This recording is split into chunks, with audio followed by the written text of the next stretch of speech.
अर्धा माणूस होता, फुल पगार होता. आता फुल माणूस आहे आणि अर्धा पगार आहे. आरोग्य उत्तम ठेवा. आरोग्याचे 3 घटक आहेत. पहिला घटक म्हणजे आहार, दुसरा मी सांगितला विहार, आणि तिसरा म्हणजे निद्रा. शांत झोप, उत्तम झोप लागली पाहिजे. विहार म्हणजे व्यायाम पण आला. आजपर्यंत लवकर जात होते, लेट येत होते म्हणून व्यायामाला वेळ मिळत नव्हता. आता तक्रारीला काही कारण नाही. मला तर काळजी आहे, आमच्या भगिनी ज्या आलेल्या आहेत, वहिनी, त्या या क्षणी विचार करतायत की या बाबाजीचं आता मी करायचं काय. रोज सकाळी जात होता, एक डबा केलं की काम झालं. आला की आपलं वाढलं बिडलं काहीतरी, किती दमलात म्हटलं की काम झालं. आता काही गंडवायची सोय नाही. आतापर्यंत माणूस अर्धाच मिळत होता. 12 तास, त्यात 9 तास झोपत होता, 1-2 तास आवरत होता, 1च तास बोलत होता. अर्धा माणूस होता, फुल पगार होता. आता फुल माणूस आहे आणि अर्धा पगार आहे.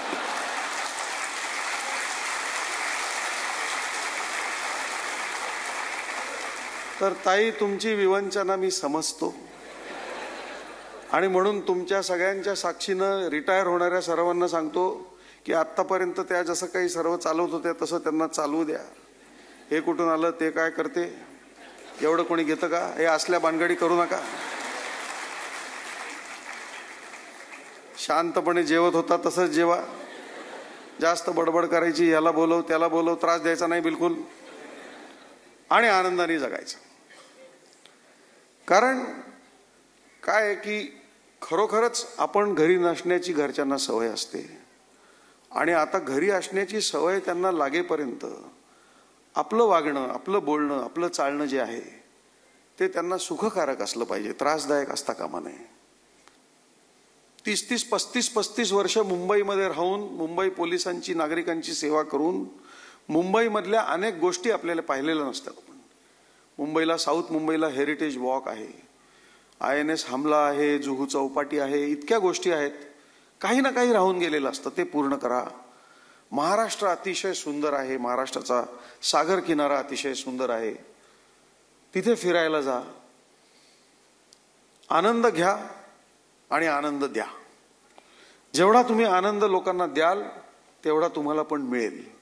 आनंद ही एकच गोष्ट आहे की जी वाटून कमी होत नाही, वाढत जाते. आणि म्हणून जिथे जाल, जसे जाल, आनंदात राहा. तुम्ही त्या अनेक कमी भाग्यवान लोकांमध्ये आहात ज्यांना गॅरंटीड नोकरी असते, गॅरंटीड रिटायरमेंट असते. आज आपण एवढं सन्मानाने रिटायर होत आहे, हे देखील भाग्य आहे. आपले अनेक साथीदार या दिवशी रिटायर व्हायला पाहिजे होते, पण कदाचित काळाच्या पडद्याआड गेलेले आहेत. काही, कोणाला आरोग्याचा धोका झाला, कोणाला आणखीन काय झालं, काही ॲक्सिडेंटमध्ये पण आपले लोक जातात. आपण भाग्यवान आहोत की आपण आज या कार्यक्रमाला उपस्थित आहोत, सन्मानाने रिटायर होत आहोत.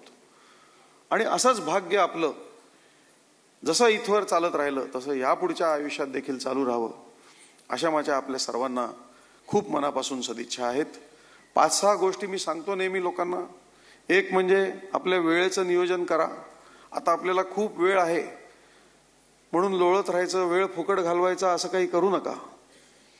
कारण वेळ ही अतिशय मौल्यवान बाब आहे.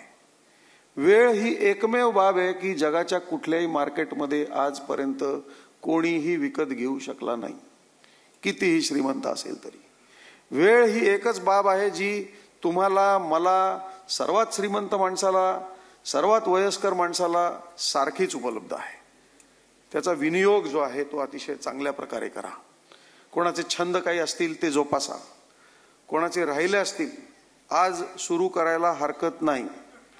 It is never too late.